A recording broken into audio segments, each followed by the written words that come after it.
Entonces, para hacer una recapitulación de todo lo que estamos viendo, ¿no? Estamos en la parte de neuro.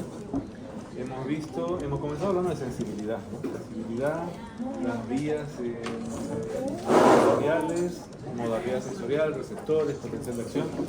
Y poco a poco nos estamos entrando ya a la parte neuro, ¿no? Y la anterior clase hemos visto reflejos medulares, ¿no? Dentro de estos reflejos medulares los dividimos en los que son monosinápticos, polisinápticos. Los monosinápticos siendo los más sencillos, los que interviene solamente una motoneurona, y como ejemplo hemos puesto el reflejo rotuliano, ¿no? Entre otros, ¿no? Pero el reflejo rotuliano como el gran ejemplo. Y el polisináptico, que interviene varias neuronas e interneuronas para hacer un movimiento más complejo, ¿no? Que son generalmente de retirada, extensor cruzado, en marcha, posicionales, ¿no? Donde intervienen varios músculos, y estos reflejos son necesarios para dar una respuesta más breve, más acortada, más automática justamente, y poder sobrevivir, hombre, ¿no? O sea, como cortar un poco el tiempo de la respuesta. Y ahora lo vamos a ver todo lo contrario, que es justamente la intervención de la corteza, ¿no? Cómo es que la corteza va moldeando nuestros movimientos, ¿no? Hoy día nos toca ver esa parte ya un poco más voluntaria y consciente. Entonces, para esto tenemos tres tipos de cortezas, ¿ves? Ahí está el cerebro, y tenemos tres tipos de cortezas. Las que siempre nos enseñan en neuroanatomía, en las vías, es la corteza motora primaria o la famosa área 4, ¿no? Entonces, para ubicarnos siempre tenemos que poner la fisura de Rolando y la fisura de Silvio, ¿vale? Y la fisura, en base a la fisura de Rolando, el área prerolándica, la zona en verde, esa sería el área motora primaria, ¿no? El área 4 de Brodmann. Y esta área 4 lo que hace es ejecutar el movimiento. Entonces ella, una vez que está ya procesado el movimiento, ella lo único que hace es enviar la orden de mando, ¿no? Entonces ella ejecuta el movimiento, pero también es importante decir que ella recibe muchos haces de muchas otras partes para poder realizar ese movimiento, ¿no? Entonces no es que solamente sea una cosa motora. Yo digo así, siempre en cada movimiento que nosotros hacemos siempre hay un montón de cosas, emociones, sensibilidad, sentimientos, la parte sensorial, ¿no? Entonces vamos a ver cómo se compone. El motor primario inicia movimientos finos, manos, cara, extremidades, todo lo que sea de tacto fino. Luego tenemos una corteza, que yo le digo así, es la corteza constructora, ¿no? Es la área premotora. Esta área premotora, que tiene que ver justamente con esta primera parte del precorte, es la parte de planificación, ¿no? La parte en donde interviene el juicio, ¿no? Interviene el raciocinio, interviene el poder armar y planificar el movimiento, ¿no? Entonces, esta parte es bien compleja porque obviamente interviene mucho la lógica. La lógica, ¿no? Yo sé que en los hemisferios hay esta cosa de hemisferio derecho e izquierdo, ¿no? Que tienen sus diferencias, ¿no? Que uno es abstracto, que el otro es más lineal y demás, pero la parte del precorte, la parte premotora es siempre lógica, siempre recta, siempre lineal. Y esta se encarga de diseñar los patrones del movimiento, que luego se van haciendo un poco más patronizados, se van haciendo más automáticos, pero todo nace de ahí. ¿Okay? Entonces el área premotora es súper importante en ese caso. Se ve, por ejemplo, en trastornos de personas que sufren golpes o que sufren, por ejemplo, atrofias cerebrales, envejecimiento y cosas así, como que si yo daño el precórtex, el movimiento cada vez se va haciendo no solamente impreciso, pero sin sentido, ¿no? Porque el movimiento tiene que tener un sentido, tiene que tener un significado propio, ¿no? Y si yo pierdo el precórtex, se va perdiendo esa parte de razonamiento, ¿no? Okay. La parte suplementaria motora, esta ya se encarga de hacer otras cosas, ¿no? Es un área un poco más antigua, digamos, científicamente, y se trata de hacer movimientos de fijación, como las funciones de par, ¿no? Esas cosas van con la suplementaria, ¿no? Un área un poco más antigua. Una vez que mantenemos, este es el famoso, ¿no? Este no nos gusta todos los músculos de Penfield, que es simplemente una representación, ¿no? O sea, esto, estudiando la corteza motora primaria, haciendo shocks eléctricos aquí y allá, se dieron cuenta de que de toda esta área motora había una gran representación de dos partes, ¿no? De darle el monstruo, las manos y la región de la boca, ¿no? Entonces ahí haciendo notar, ¿no?, nuestras habilidades finas, nuestras habilidades táctiles, y también la cuestión del habla, ¿no? O sea, ahí nosotros tenemos representado el lenguaje humano, ¿no?, que es muy complejo. ¿Okay? Imagínense que si yo digo que en cada movimiento nosotros tenemos sentimientos, emociones, un montón de cosas que le ponemos, imagínense el lenguaje, ¿no? O sea, cada cosa que nosotros decimos también viene con ese bagaje, ¿no?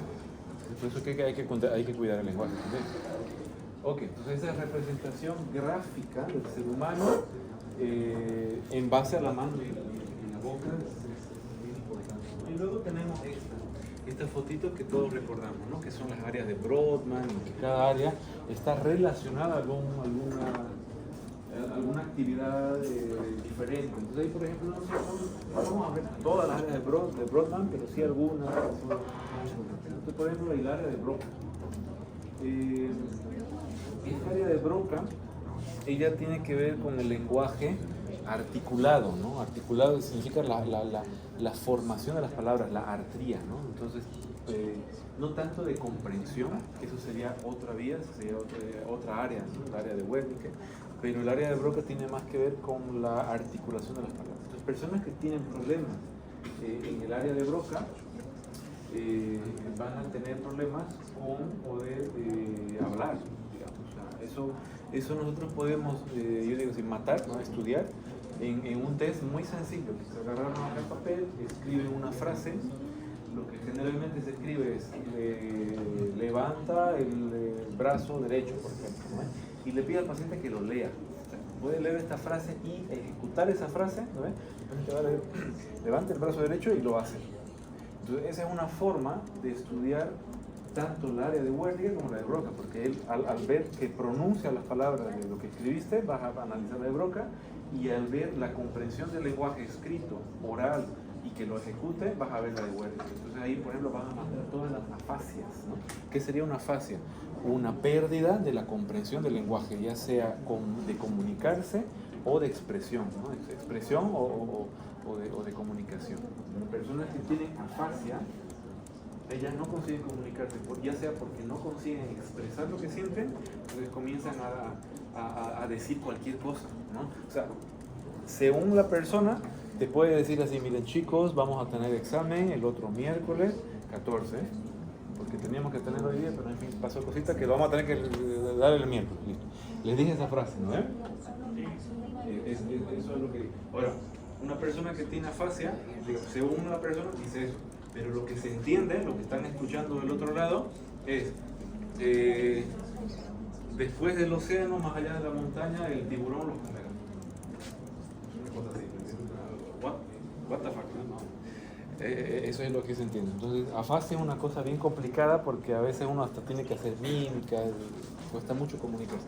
Y también puede ser o sea, esa es la de expresión, ¿no? Y también puede ser la de lenguaje, que es que el paciente no consigue entender lo que le estás hablando y están hablando el mismo idioma.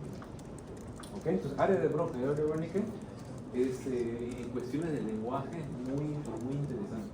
Y el área de Wernicke no solamente interviene en el lenguaje, pero es un área de asociación, ¿no? Siempre nos enseñaron que es una guía asociativa, y es por eso también que el lenguaje asocia muchas cosas, ¿no? Asocia sabores, colores, dimensiones, un montón de cosas. Porque vos dices las palabras, no solamente pronuncias el lenguaje, sino que lo dices con todo un bagaje de mundo, ¿no? Entonces, por eso es bien interesante. Ok, luego tenemos otras áreas, ¿no? Área 8, área tenemos área 22, 33, en fin, ¿no? 40, hay varios números ahí que creo que no están en la figurita, pero que, por ejemplo, en este caso, área 8, encargada de los movimientos oculares voluntarios de los párpados, ¿no? De área 22 de la visión, área 33 de la audición, y así va la cosa, ¿no? Entonces ahí vale la pena darle una miradita a la figurita y ver cuáles son las áreas de Brodmann y cuáles son las áreas disc asociadas, pero con cuidado, ¿no? En este caso, el área 8, por ejemplo, antes de que me olvide de comentar, ¿no? En cuestión de movimientos oculares, por ejemplo, nosotros tenemos dos tipos de movimientos oculares cuando estás examinando movimientos oculares. No es solamente, digamos, mover los ojos, sino que vos vas a analizar la forma en que es capaz de seguir un objeto, ¿no? Entonces, lo que generalmente se hace es, por ejemplo, una lamparita, ¿no? una linterna, y se le pide al paciente, mira, voy a prender la luz y usted la sigue, ¿no? Entonces vas haciendo algo así, el paciente va siguiendo la luz. Ahora, ese es un tipo de movimiento muy especial. Cuando nosotros seguimos un objeto, solamente lo somos capaces de seguir. Ahí vamos, traten de seguir esta punta de mano. Sigan. Mira el pajarito.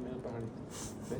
Consiguen seguirla con los ojos, no con la cabeza, ¿no? Eso es trampa, ¿no? Que hay algunos que podrían hacer esto, mira. Pero seguirla con los ojos es un movimiento muy especial, ¿no? ¿Ves? Que viene incluso de la depredación, de la caza, de estar atento. Ahora, eso solamente es posible si existe de hecho un objeto. Ahora, imagínense que yo les diga, imaginen que aquí hay una mosca y síganla la mosca. Está la mosca. Depende de dónde se va. No somos capaces. O sea, si vos tratas de imaginarte un mango que está pasando por tu cabeza, no vas a conseguir hacer este movimiento tan bonito y tan delicado que es el seguimiento, ¿no? ¿Por qué? Claro, se puede. Ahora, imagínate que un paciente te diga, oye, estoy viendo foquitos, estoy viendo luz, estoy viendo a mi abuelo que está allá atrás, mira que está saludando. O sea, ¿entiendes? Entonces ahí vas a conseguir hacer movimientos y te vas a dar cuenta que realmente es una imagen que lo está viendo. Entonces, ese es un tipo de movimiento. Otro tipo de movimientos son los sacádicos, en donde vos, por ejemplo, le dices así, mira, vas a seguir la luz cuando yo la prenda. Entonces vos colocas la luz así, él la ve, la apagas, luego colocas en otro lugar, la apagas, la prendes, y él es capaz de su ojito ponerlo justo en el punto donde lo estás colocando, ¿no? O sea, tipo aquí, allá y así, ¿entiendes? Sin necesidad de ir haciendo este movimiento directo, ¿no? Esos son los dos movimientos oculares que siempre los tenemos que estudiar, ¿no? Y que tienen que ver con esta área. ¿Okay? Otras áreas, bueno, más que áreas, porque las áreas, como les digo, fueron estudiadas a partir de gente que fue teniendo problemas y fue asociándose esa área a esa cosa, ¿no? Pero, por ejemplo, tiene más interés estudiar los hemisferios en sí, ¿no? Por ejemplo, hemisferio frontal versus hemisferio temporal, hemisferio parietal. Esos sí tienen funciones un poco más universales y claras, ¿no? Por ejemplo, si yo les digo así, ¿para qué sirve el hemisferio?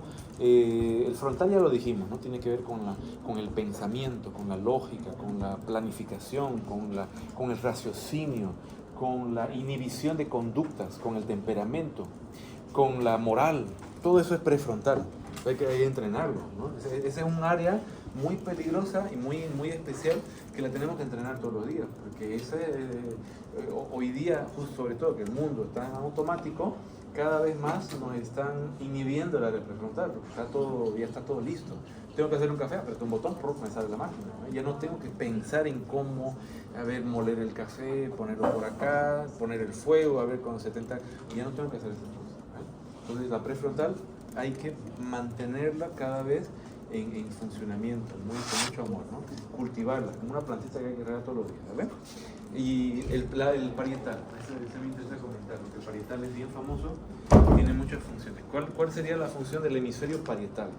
¿Qué se les ocurre? O no sé qué vieron en neuro, ¿eh? Conectar. Dale, es una de las funciones, ¿no? Ahí tiene que ver con el área de Wernicke, que conecta las cosas, y justamente por conectar... Motor también, y sensitivo. Justamente tiene que ver con conexión, pero tiene que ver con algo más. El área parietal es un área de reconocimiento de cosas.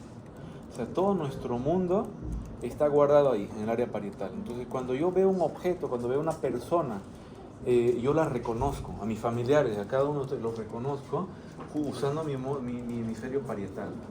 Tanto es que, por ejemplo, estás en la clínica, pues dices, mira, le puedes mostrar un objeto, le puedes decir al paciente, mira, ¿qué es esto? Nómbrame este objeto. Y él te tiene que decir, es un cuaderno, es un anillado, es un libro, un texto.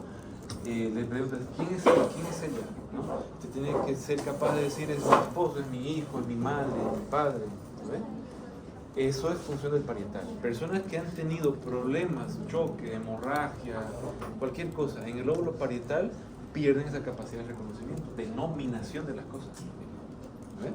¿Y eso qué se conoce? Se llama prosopagnosia, por ejemplo. Prosopagnosia es la capacidad de reconocer rostros, digamos, conocidos previamente. Y la pérdida, prosopagnosia. ¿Eso no era la área 17? No, por eso digo, más allá de las áreas, porque hay una área que, en fin, ¿no? Así que área de Brodmann, ¿no? Qué sé yo, pero en general el área, digamos, el hemisferio parietal, porque muchas veces podría pasar un coágulo, alguna cosa, algún problema en el parietal, que no es el área 17, pero que aún así presenta, digamos. Entonces, por eso digo, el hemisferio, estudiar las funciones de los hemisferios es mucho, a veces más útil que entrenarse en ver los puntitos de Brodmann, porque de Brodmann medio que puede a veces no ser tan exacto, ¿no? Entonces, reconocimiento, nominación, ¿qué más? La comprensión, digamos, cuando yo digo, imagínense, no sé, pues, porque yo iba a decir una nube, pero a ver si caminé por la nube. Una alfombra de seda, y ustedes caminando en esta alfombra, a las 5 de la tarde yo voy a llegar a la U, de dar examen de parasitología y microbiología y todas las cosas. Entonces, esa área de asociación, de comprensión, hasta de imaginación, todo es parietal. Todo es parietal. Otra cosa también es el órgano de la navegación. Nosotros utilizamos el hemisferio parietal para poder establecernos coordenadas y navegar en el espacio. Nosotros somos capaces de ir a un lugar y saber que estamos yendo recto, a la derecha o a la izquierda, y si tenemos que volver, volvemos por lo mismo al revés. ¿Vale? Eso lo podemos hacer. Y así, ¿no? Entonces, hay muchas otras funciones también, pero el parietal involucra en esa clase de funciones, ¿no? Navegación, percepción, nominación, reconocimiento, ¿no? Entonces, imagínense lo importante. ¿Y qué es lo que pasa siempre? Hay una arterita muy famosa dentro del polígono de Willis que pasa por ahí y que a veces se revienta, a veces se golpea, es muy frágil esa arteria, ¿no? La meningia media, ¿no ves? Y esta meningia media cuando da problema, y siempre da problema acá, en la parietal. A veces, claro, se va más para allá, siempre da problemas ahí. Entonces, esos signos o esas secuelas, ¿no ves? De la falta de reconocimiento, de que no se acuerda, por ejemplo, cosas, cómo se llaman las cosas, no se acuerda, por ejemplo, sale de la casa y ya no sabe cómo volver, ¿no? Todo parietal, ¿no? Entonces, bien importante el parietal. El temporal, por ejemplo, ya tiene más que ver con la parte auditiva, ¿no? O sea, el temporal es bien auditivo, bien equilibrio, bien esta cosa, y lo mismo, ¿no? O sea, y la parte occipital que tiene que ver con lo visual también, ¿no? O sea, cuando nosotros vemos o escuchamos cosas, nosotros nos creamos una imagen, ¿no ve? Un sabor, un color de las cosas. Entonces, todo en base a la memoria, ¿no? Todo lo vamos guardando en estas áreas, ¿vale? Entonces, vieron que ver los hemisferios a veces es más, hasta más exacto, no digo preciso porque el lugar puede variar, pero más exacto en términos de funciones de las áreas del cuerpo. Las funciones parietales, temporal, frontal, cosas. Vamos a ver qué más tenemos por acá. Tenemos las vías, ¿no? Ahí dice, hay vías directa e indirecta. Ahí habla sobre no sé si creo que hay una diapositiva especial, ahí das córtico-espinal, ¿no? Córtico-espinal va de la corteza a la médula espinal músculo, y es el encargado de ejecutar la función motora, pero a ese haz espinal le acompañan otros, ¿no? Entonces hay otros haces que junto con el movimiento van a tener una parte, digamos, hasta la parte primitiva va junto, y la parte emocional, la parte conductual del movimiento. Entonces, en cada movimiento que ejecutamos van sentimientos, van emociones en cada movimiento, ¿entiendes? Entonces, por ejemplo, cada vez que uno escribe en un papel, ¿no ves? Vos le pides al paciente, mira, escriba su nombre. Escribir el nombre, ¿no ves? Escribir el nombre, y hay gente que se especializa en estas cosas, ¿no? O sea, se especializa, por ejemplo, hasta analizar tu personalidad, si sos psicópata o qué, alguna cosa así, ¿no ves? Solamente de verte escribir, porque al escribir nosotros metemos muchas otras cosas que solamente una caligrafía, ¿ves? O sea, el tamaño, el trazado, la fineza de la línea, las curvas, todo eso va en base a lo emocional también. ¿Por qué? Porque nosotros le damos trazados mesolímbicos. rubro espinales, no solamente el córtex espinal largo, sino van otros. ¿Ok? Y así como... Tengo una caligrafía fea que O sea, significa cosas, ¿no? O sea, sí, ¿qué puede ser? habría que ver el tratado. Después hacerlo ahí. Yo no soy un experto en qué se llama esto. No tiene, ¿qué se llama la especialidad? Grafología, ¿no? El estudio de la grafía misma. Pero digamos, existe. Los doctores mayormente no trabajan. Yo, digamos, lo que sí te entrenan es, por ejemplo, un paciente con ACV, con Parkinson, demente, psicópata, esquizofrénico, tienen diferentes trastornos. Entonces vos le dices así, escribe, puedes pedirle que copie una palabra o que escriba una frase o que escriba una oración o algo así, digamos. Incluso a veces se le puede presentar una imagen, una escena, una película y decir que la describa. Y en base a su escritura, en base a la percepción visual, senso de perceptiva que le está haciendo, se puede hacer diagnóstico, digamos. Porque hay personas que en base a la letra, digamos, a ver, un ejemplo muy clásico. En el Parkinson hay micrografía, ¿verdad? En el Parkinson tienden a escribirlo pequeñito, pero no es porque la persona escriba pequeñito, sino porque es el problema. Incluso muchas veces a los familiares se les pide que traigan la caligrafía antigua, o sea, trae cartas, trae todo lo que él haya escrito durante años y se va analizando y se va viendo la progresión de la enfermedad. Incluso pintura, por ejemplo, en cuestión de pintores se pueden analizar las pinturas, cómo va trastornándose en el tiempo. Entonces, la caligrafía también es interesante. Digamos, hablando así en chiste, pero verdad, el médico tiene una mala caligrafía, pero es porque antiguamente pues, no tomaba nota y no había esa de que, profe, espera un cachito, pasa la diapositiva anterior, no había esa. No, uno tenía que escribir como desgraciado y ya está. ¿No ves? Entonces la caligrafía se acababa trastornando, esa es una cosa, pero yo digo, dentro de la palabra hay formas de decir esto no está bien, incluso del dibujo. Oye, se puede saber si una persona tiene rasgos psicópatas solamente con pedirle que dibujen, ¿sabían? ¿No? Sí, obvio. Obviamente no sé si les voy a contar los secretos, pero es medio raro. Pero en ese sentido el médico tiene mucho poder. ¿Ah? Pero cuéntame. Aquí. Parece esta parte de Harry Potter, ¿no? Donde viene Voldemort, es académico, ¿no? Sí, obvio. Más o menos, ¿no? Al profesor Slago, ¿no? En fin. A ver, mira, vamos a hacer un ejemplo. ¿Se animan a dibujar? No. Yo animo. Vamos a ver. Dibujar una persona. Un dibujito de una persona. Sale asesino serial. Vamos a ver, quiero ver una persona. Pero como una persona. Dibújame a mi edad.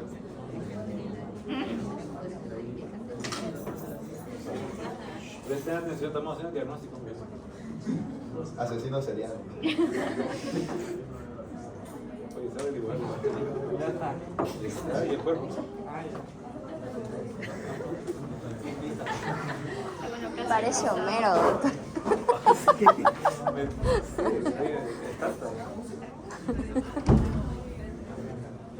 Estoy impresionada. Dale.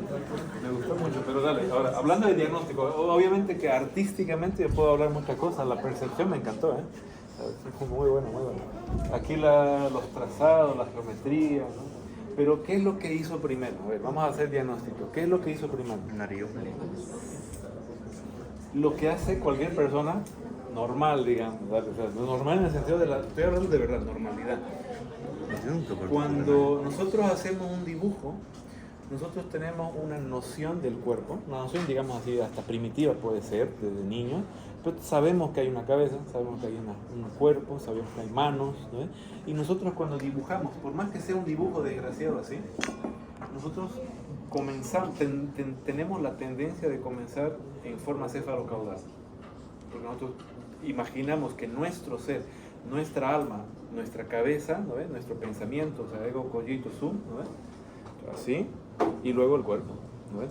Ahora, ¿qué es lo que haría una persona que está media rara, ¿no? O sea, no digo psicópata, pero hace esta cosa. Vos le dices a la persona, dibuje una persona, dibujame, digamos, ¿no ves? Y te va a hacer algo así, mira.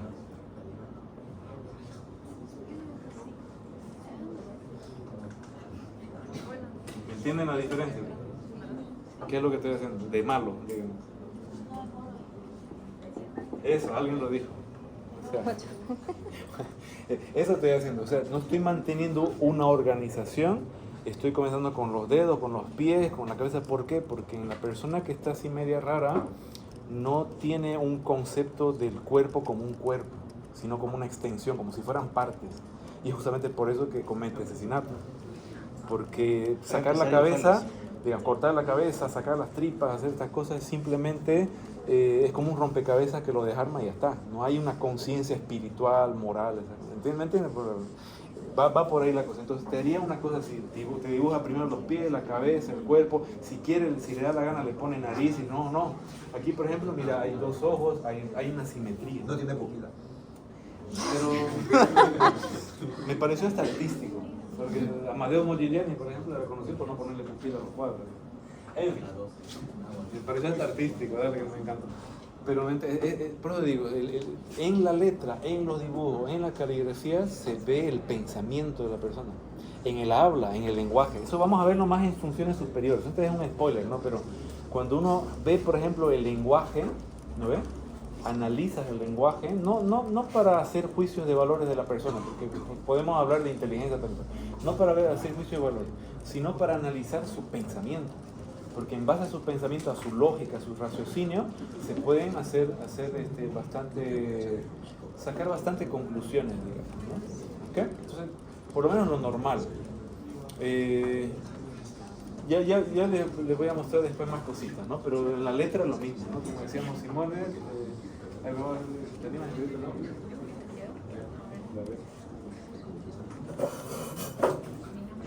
No me tocó una firma, una millonaria.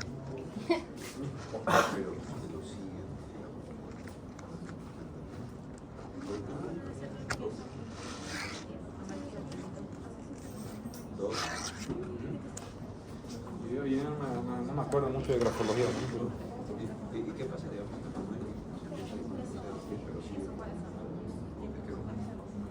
O sea, lo no normal es que comienza de mentira. Ahí ya está lo más normal. Y tengo fotos de ¿Sí? Amarillo mozzarella. A no ser que tenga una buena razón para eso, a no ser que haya aprendido a dibujar pies primero, alguna cosa así rara. Pero pasa que no es normal porque nosotros, cuando yo digo piensa en un ser humano, pensamos por esa pieza, y así nos formamos. Entonces no es normal pensar dedo, uña, mano. Justamente.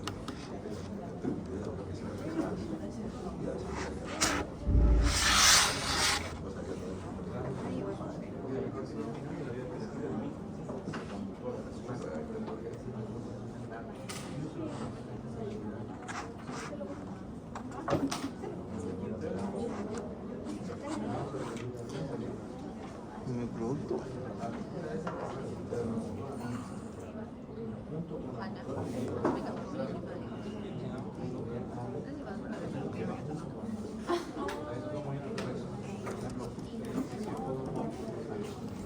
A ver, veamos si ChatGPT puede hacer algo.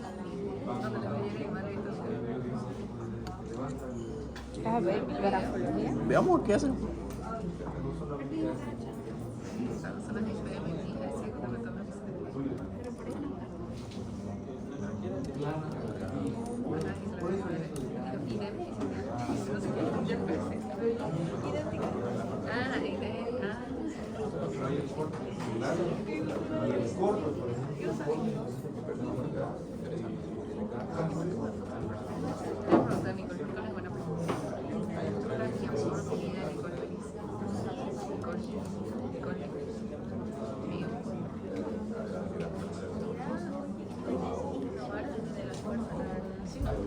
Uy, interesante. ¿Sí lo hizo?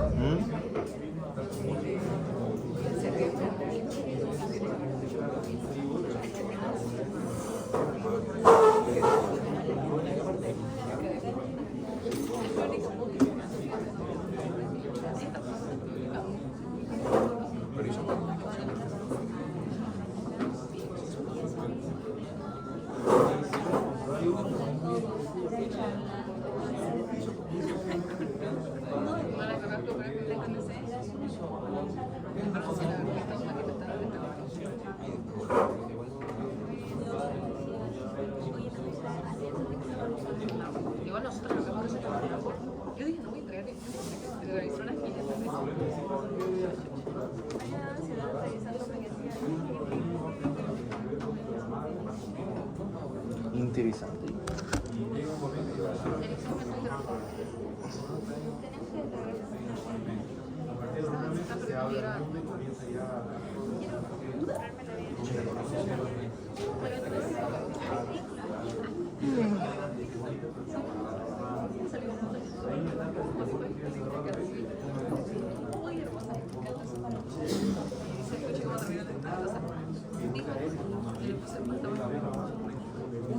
Y yo le hablaba a esta chica, su fan de esta chica.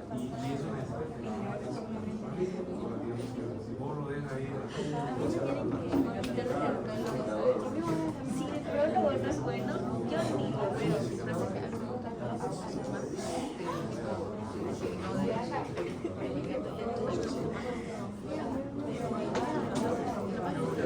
Creo que lo están lineando. Es el corto. Oh, nunca podría.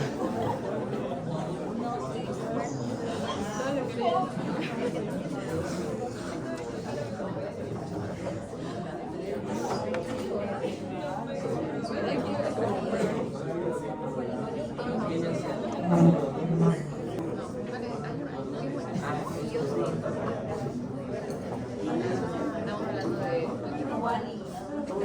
No tengo. ¿Para qué sirve? ¿Qué lees? Para discutir. Voy a chorar. Esa que termines.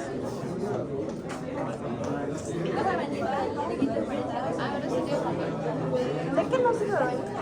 no, porque estamos obligadas. O sea, ella por guía y ella por ayudar a voy a decirle a los chicos que vengan, vos acá, y listo. Es que le pregunté, pero obvio, porque necesitaba ayuda, muy todo que necesitaba para. Porque ahora lo que hacen comían es que el año pasado digamos una ficha y esa ficha, digamos, con eso iban al juego, pero no podían jugar hasta que traían la ficha. Y tipo nos derivaban porque si no se hacía muy bien.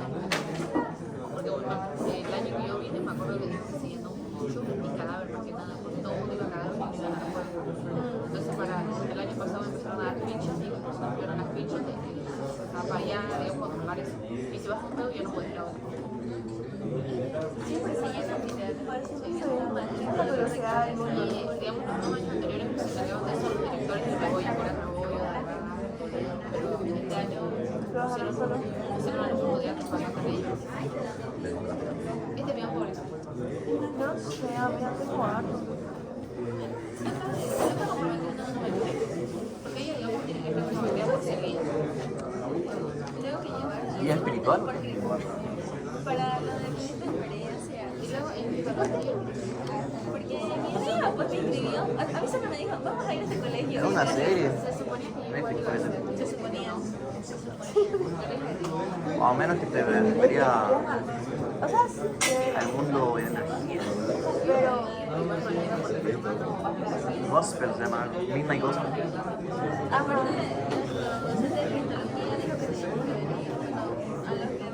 Porque va a haber una estancia que pero ¿sabes qué? Se supone que es obligatorio.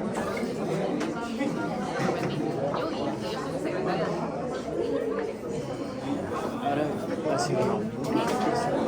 Estamos yendo bien por acá, estamos hablando bien. Oye, me parece tan interesante. Es que ya no me acuerdo, pues. No me acuerdo por aquí, pero voy a hacer un intento. Lo que pasa es que esto hace rato que no lo estudiamos, ¿no? Pero voy a hacer un intento. Aquí, por ejemplo, lo que yo veo es una nitidez en la letra. Eso me hace pensar que, por ejemplo, vos mantuviste una línea, las letras están separadas de una forma muy bien precisa, ¿no? Entonces me hace pensar que una persona muy ordenada, muy correcta. La O me pareció muy interesante, que hay una diferencia en las personas que hacen esto que las personas que hacen esto. Es diferente. ¿No? Simone hace así. ¿No? Eso es, déjame recordar una cosa, no sé si es visual o auditiva, es una de las dos de uno. Entonces, voy a... ¿Auditiva será? No, visual, auditiva, ¿no? Digamos que la información esté por los oídos. Y aquí la firma, por ejemplo, a ver, oye, es media caótica, ¿no? Media caótica, pero es simétrica de todas formas. Okay. Son células epiteliales. Sí, o sea, pero más o menos funciona así. O sea, ellos van analizando en base a tu letra, digamos, el tamaño importa, el tamaño de la letra importa, el trazado. O sea, yo, por ejemplo, no es lo mismo escribir así, digamos, voy a poner Fabio, ¿sí? Que escribir así. Hay personas que escriben así. Está muy cargado. Claro, o sea, por eso es diferente, la letra, si es redonda, si es recta. Es una serie de cositas que es toda una especialidad. Incluso aquí hay muy poca gente que es especialista en esta cosa. La policía creo que tiene uno o dos, ya, que es realmente especialista, que consigue identificar si es la persona que escribió cosas, o sea, como para ver delitos de falsificación y demás cosas, ¿no? Es complicado. Pero en términos clínicos, por ejemplo, una persona normal. Tanto país. Después lo voy a poner a dibujar. Bueno, aquí solamente para mostrar, ¿no? que como decíamos, que la vía corteza motora primaria va junto con otra vía, ¿no? Es como que está compuesta por un 30% de motora primaria, más la motora, más la somatosensitiva. Es decir, nosotros tenemos mucha información para ejecutar, o sea, tanto para interpretar el movimiento como para ejecutar el movimiento. Nosotros tenemos que estar conscientes de muchas cosas para hacer cualquier cosa. O sea, recoger una silla, salir de la clase, hablar, ¿ves? Y cuando nosotros, por ejemplo, ahorita hablando con unos chicos de Alzheimer, de todas estas cosas, y vas perdiendo, ¿no? Vas perdiendo esa sensibilidad, esa memoria de las cosas del mundo. Y sin querer, esa memoria está conectada con otras cosas. O sea, cuando vos te olvidas una palabra, no solamente te olvidaste, digamos, gramaticalmente la palabra, te olvidaste lo que con esa palabra conlleva. O sea, cómo la aprendiste. Digamos, si yo les pregunto cuál es la... no sé, entre 10 palabras que aprendieron, ponete que hayan aprendido bombilla dentro de sus palabras. Si vos de grande te olvidas bombilla, te olvidas todo lo que con eso llegaba con esa palabra. Entonces es una cosa así bien compleja, todo bien unido, ¿verdad? Y lo mismo pasa con el movimiento. Cuando uno mueve un dedo, por ejemplo, no solamente es levantar el dedo, sino que es una serie de vías que va conectado con ese mover el dedo, ¿no? Que tiene que ver con el precorte, con la motora suplementaria y demás cosas. Entonces por eso que moverse realmente es muy fino, ¿no? Muy grandioso.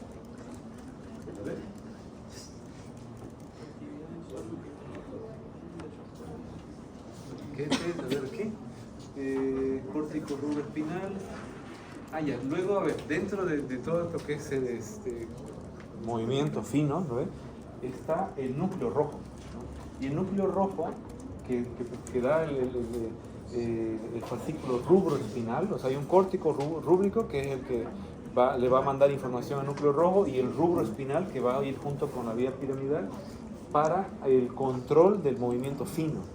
Lo que hace este rubro espinal es controlar en términos inhibitorios, es decir, este movimiento lo trata de ajustar, lo trata de embellezar, de sacarle el ruido, ¿no?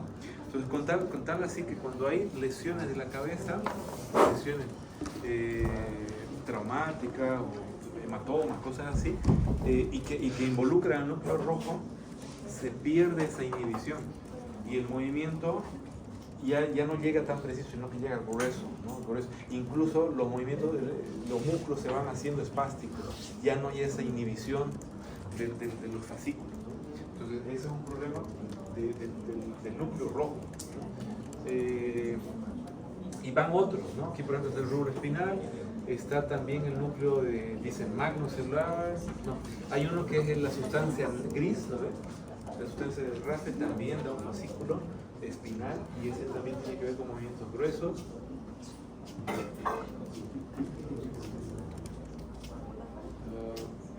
Bueno, esa parte inhibitoria lo vamos a ver justamente en cerebelo aparte. Un aparato vestibular tiene que ver con el equilibrio, ¿no? Con el equilibrio y la sensación de posición del cuerpo. Y dentro de este aparatito, ¿no? De la cóclea, aquí está la cóclea, hay como conductos semicirculares, el sacro y el utrículo. Dentro de ese líquido hay como un epitelio con células ciliadas, con estereocilio, y que bañando ese epitelio está la endolinfa, ¿no? La endolinfa es un líquido rico en potasio y que funciona más o menos con inercia, ¿no? Porque este líquido a partir del movimiento se va a mover, va a hacer que muevan los pelitos, y estos pelitos están unidos entre sí con una proteína a forma de una liga. Entonces cuando yo baño estos pelitos hacen que se abran canales de sodio, producen una excitación y eso me da la sensación del movimiento. Cuando yo me muevo de un lado o del otro, es así como se percibe que voy para la derecha o para la izquierda, para abajo, para arriba, en base a ese líquido, a la inercia de ese líquido. Y, por ejemplo, cuando uno está, ponete que una persona está en movimiento, está dando vueltas, y vos la paras de pronto,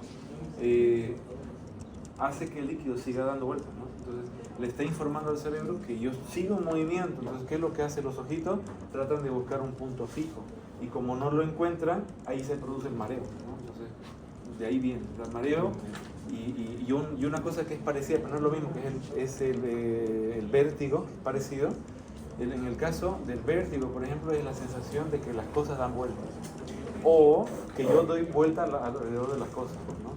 Y son informaciones o son percepciones, digamos, inadecuadas del sistema vestibular que le dicen al cerebro que estamos en movimiento cuando no lo estamos. Y de dónde surge el mareo, que yo trato de buscar un punto fijo y no lo encuentro, y por lo tanto la sensación de mareo me va a hacer caer o quedarme quieto para poder, digamos, aliviar esa sensación, ¿no? De ahí viene la cosa. Pero siempre hay que reconocer esa diferencia, ¿no? entre el mareo y el vértigo. Bueno, acá estamos con luz circular, hay unas piedritas, ¿lo ves? No sé si se nota, pero hay unas piedritas dentro de este aparato que va dando vueltas junto con ese líquido, y muchas veces obstruye, se quedan trabadas en el utrículo, en el sacro, en el laberinto, y ahí la persona siente la sensación de que está yendo para un lado, para el otro, o que está en movimiento. Y ahí, por ejemplo, se hacen cosas como tratar de moverla para poder ajustar estas piedritas, ¿no? Es una causa de vértigo. A ver qué más tenemos. En cuestiones de equilibrio, ¿no ven? En cuestiones de equilibrio, algo súper importante antes de que me olvide, ¿no? El equilibrio se basa en 3 órganos, ¿vale? Cuando yo evalúo el equilibrio, que es una evaluación diferente, se basa en 3 órganos. El primero es la propiocepción, ¿no? La propiocepción es la sensación del cuerpo mismo, la sensación que me dan los músculos, los usos neuromusculares, los órganos de Golgi, mis articulaciones, los rufines, todo esto, cómo está mi cuerpo en sentido en el espacio, ¿no? El cerebelo, ¿no? El cerebelo, que tiene información inconsciente también del tono muscular, de la contracción de los músculos, y los movimientos, y la precisión y la coordinación de los músculos. Y el tercero son los ojos, la vista, la visión, porque la visión le da a la corteza la información del espacio, del plano del espacio. Entonces esos 3 funcionan juntos, ¿no? Entonces yo tengo que ver, tengo que sentir mi cuerpo y tengo que tener esa coordinación. Ahora, ¿qué pasa cuando yo cierro los ojos? Nada. ¿Por qué? Porque yo puedo funcionar con 2 de 3, ¿no? Entonces, si yo cierro los ojos, le dejo de enviar al cerebro la información visual, pero el cerebro sigue teniendo la información, digamos, propioceptiva y cerebelosa. Ahora, ¿qué pasaría si yo tengo un paciente que está mal del cerebelo o mal de la propiocepción? Ahí la cosa cae. O sea, ahí no se puede mantener ya no se puede mantener el equilibrio. Y es muy fácil de ver, ¿no? O sea, ¿dónde podemos pillar a un paciente cerebeloso? ¿Dónde pillamos esa joya? Especialmente los recién nacidos, pues. ¿Ah? Falta de los recién nacidos. Aún no se terminan de desarrollar. Más fácil. Se van a pasear el sábado en la noche por el centro y va. A veces un poco más tarde, De borracho. Entonces, ¿qué es lo que pasa con estas personas que sufren una intoxicación de un líquido muy famoso? ¿No ves? Que todos esos signos, piensen en todos los signos que puedan tener. Eso es un paciente cerebeloso, ¿no ves? Ataxia cerebelosa. ¿Qué es lo que pasa? Que yo pierdo la información de coordinación, del tono, de la propiocepción, y yo cierro los ojos y me caigo. Entonces, ¿cuál es el test? Que lo vamos a hacer en práctica, pero lo único que tienes que hacer es pedirle que se ponga así con los pies juntitos, cierre los ojos y abra las manitas así como en el Titanic, ¿no? Con la parte de cuando están a punto de hundir, ¿no? De Jack Rose. Ahí. y se tiene que quedar paradito. Si no le cree, puedes decirle, dé un paso adelante y se queda ahí. ¿Ok? Ese equilibrio es posible porque funcionamos con 2 de 3, pero una persona cerebelosa, ¿qué va a pasar? Se cae, ¿no? Y el lugar en donde se vaya es el lugar maligno. O sea, si yo me voy para la derecha es porque tengo o sea, toda la parte vestibular derecha está mal, porque es la que va a estar sensible. Ahí eso se llama lateralización, ¿no? ¿Ok? Así que no olviden, eso es importante. Luego, a ver, aquí la última parte es sobre motilidad voluntaria, que ya lo dijimos varias veces, ¿no? O sea, para que yo pueda ejecutar un movimiento voluntariamente, no solamente es la corteza primaria, motora primaria, sino que yo necesito la parte del control. Ahí involucra, por ejemplo, el rubro espinal, involucra el cerebelo, los ganglios basales, la programación y la planificación en base a la suplementaria y premotora, ¿no? Entonces todo esto es necesario para hacer un movimiento y que ese movimiento tenga sentido, porque no es lo mismo levantar el brazo que levantar el brazo con sentido, no es lo mismo. Eso de repente no tiene tanto sentido, digamos, en los exámenes evaluativos, pero en la vida cotidiana sí. Y entonces por eso es que uno cuando evalúa lo neurológico, también tienes que evaluar el impacto en las actividades cotidianas. Por ejemplo, vos le vas a preguntar a la familia o al cónyuge si está, por ejemplo, consiguiendo alimentarse, comer, por ejemplo. Porque cuando uno come tiene que usar los utensilios, bueno, en el mejor de los casos, ¿no? Utilizar los utensilios. Y estos utensilios, para empezar, tienen una forma muy específica de agarrarse, de usarse, movimientos precisos, coordinados, entonces todo eso se pierde. El vestirse, el peinarse, el ser coqueto, todas esas cosas se van perdiendo. Entonces no es solamente, por ejemplo, cuando te peinas, si yo le digo así, Simone, es como que te estuvieras peinándote. A ver, yo, haceme como si estuvieras vistiéndote, colocando una camisa. La camisa de un botón, ¿verdad? Yeah. Ok, eso. Más o menos, Fran, como si estuvieras colgando una corbata. Tamayo, perdón. Uy, no, lo asocié con Fran Tamayo, ¿no? Tamayo. Oye, pero es una celebridad de corbata. Nudo Windsor. Pero a ver, cuando vas haciendo, esa también funciona. Por ejemplo, Rómulo, como si estuvieras colocándote un sombrero, cuando ya tenías el sombrero. Eso, ya. Esas cositas, por ejemplo, las tenemos interiorizadas. Cambia, depende de la generación. Pero claro, cambia depende de la generación, pero digamos, vos tienes una secuencia de movimientos en tu cabeza. Digamos, sombrero me hiciste así como si fuera un sombrero del oeste, ¿no? Si fuera gorra y ahí, digamos, más o menos. La corbata, el peinarse puede ser así. Para mí sería así, ¿no? Como yo agarro el peine así. Pero no, la cosa es que tienes el movimiento en tu cabeza. Cuando vos tienes un paciente que está degenerado, digamos, una enfermedad neurodegenerativa cualquiera, vos le vas a hacer la misma pregunta y él no va a tener idea de cómo se viste, de cómo se come, de cómo se peina, porque se va a perder. Ahí está la enfermedad que tiene Bruce Willis. He visto algunos videos, pero creo que es un tipo de demencia. Es un tipo de demencia. Y eso es degenerativo, igual. Ahí sabes que, mira, yo sé que parece macana, parece chiste, pero es verdad. Incluso en la consulta uno le puede incluso contar un chiste. Porque vos le cuentas un chiste, bueno, no tiene que ser muy gracioso, no muy picante el chiste, pero en el chiste vos vas a observar la microexpresión. Y las personas, por ejemplo, que ya tienen degeneración, se van a quedar con la cara de poca. Incluso podías hacer así, pero Si no me da risa. sí, o what the fuck, no, o qué macana la clase, pero sí das a dar expresiones, que la persona pues, se queda ahí. Inexpresivo total, ¿no? En el caso de Rubén creo que va por ahí la cosa, porque en las imágenes se ve así, se ve por... Yo estoy fan de Rubén. Entonces, bueno, es terrible, pero lo de él es por un tema O degenerativo. degenerativo. Porque eso puede ser, por ejemplo, por trauma, por estrés, ¿no? El estrés, cómo atrofia la corteza el estrés. Otro tema para medicina social. Atrofia cerebral por el estrés. ¿No? Daño cortical. Tomografía para todos, ¿no? Demencia frontotemporal. Entonces ahí podemos predecir todo lo que le va a pasar, ¿no? si yo pierdo el área frontal y temporal, frontotemporal, yo voy a tener problemas con, no solamente con la audición, pero con entender, a ver, qué es lo que está pasando en la audición. Fascia, trastorno del lenguaje. Ah.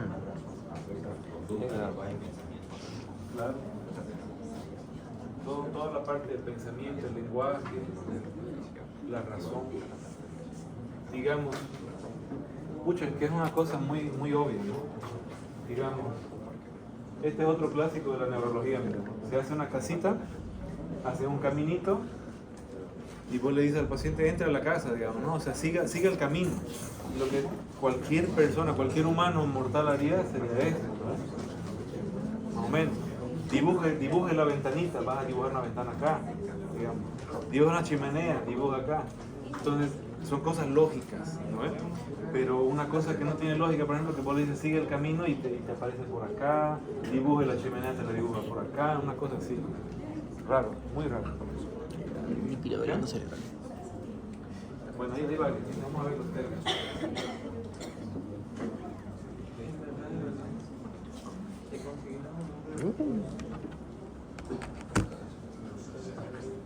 También es bonito, ¿no? Ya la programación.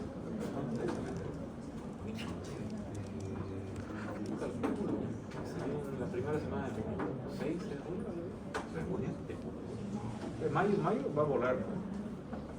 Y no falta mucho, falta, mira, pues cerebelo, falta simpático parasimpático, que se me falta. Falta límbico, funciones cerebrales superiores, que son 3 clases, porque ahí tenemos que ver memoria, lenguaje. No, no, está sentido. No sentido. No, eso de clase, aparte digestivo. Fisiología digestiva. En eso, lo que pasa es que este es sistema nervioso central. No, pero en el examen de lo que son tantas asignaturas. ¿Este gastro? Pasa que gastro es fisiología digestiva en la parte. Es en el cuarto módulo. Entonces vamos a avanzar neuro en nuestro segundo, ¿no? Terminamos neuro, nos hacemos cardiovascular, inmunidad de sangre, el tercero, y el cuarto es renal, digestivo, endocrino, mediterráneo. A lo que debe.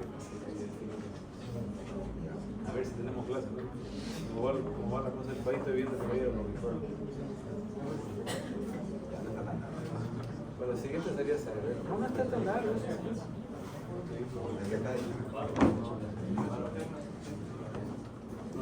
El siguiente sería cerebelo, que cerebelo es otro. Yo creo que lo vamos a hacer. Sistema nervioso. Vamos a hacer así, sobre anuncios parroquiales, ¿no? Anuncios parroquiales, recuperatorio, ¿para cuándo? Mañana victoria. Hoy día las preguntas. Mañana la respuesta. No, ya.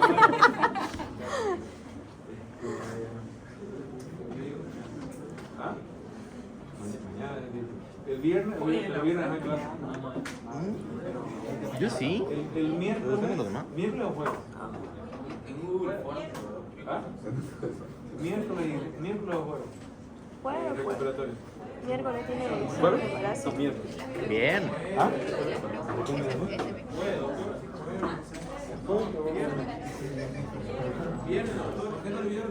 ¿Ah? ¿Este viernes? ¿El próximo viernes? Este viernes no hay clase. Aire. No hay de la Aire no hay.